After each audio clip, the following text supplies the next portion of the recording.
Hey guys, welcome back to our YouTube channel. ఇది మన first short. ఈరోజు మన స్పెషల్ ఏంటంటే తెలంగాణ స్టైల్లో చేపల పులుసు చేయబోతున్నాము. ఫస్ట్ ఒక ప్యాన్ పెట్టుకొని 4 టేబుల్ స్పూన్ ఆయిల్ వేసుకొని దాంట్లో స్పైసెస్ అన్నీ వేసుకోవాలి.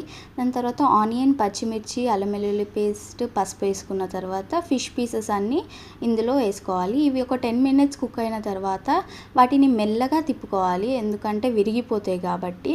తర్వాత ఏదైతే చింతపండు పులుసు ఉందో అదంతా అందులో వేసేసుకోవాలి. వేసుకున్న తర్వాత పులుపుకి తగ్గట్టు మనము వాటర్ పోసుకోవాలి. వాటర్ పోసుకున్న తర్వాత మనం ఫిష్ ఎప్పుడైనా సరే నెమ్మదిగా కలుపుకోవాలి, ఎందుకంటే అవి కుళ్ళు అయిపోతాయి. తర్వాత ఒక 10 మినిట్స్ కుక్ అయిన తర్వాత సాల్ట్ వేసుకోవాలి, టేస్ట్కి తగ్గట్టు కారం వేసుకోవాలి. దాని తర్వాత జీలకర్ర మెంతుల పొడి ఉంటుంది చూడండి, అది లైట్గా వేసుకోండి, ఎందుకంటే అది చేదుని ఇస్తుంది కర్రీలో ఎప్పుడైనా సరే. అది 10 మినిట్స్ కుక్ అయిన తర్వాత షుగర్ లేదా బెల్లం వేసుకోండి, ఎందుకంటే అది పులుపుని తగ్గిస్తుంది. లాస్ట్కి కొత్తిమీర వేసుకొని సర్వ్ చేసుకోండి.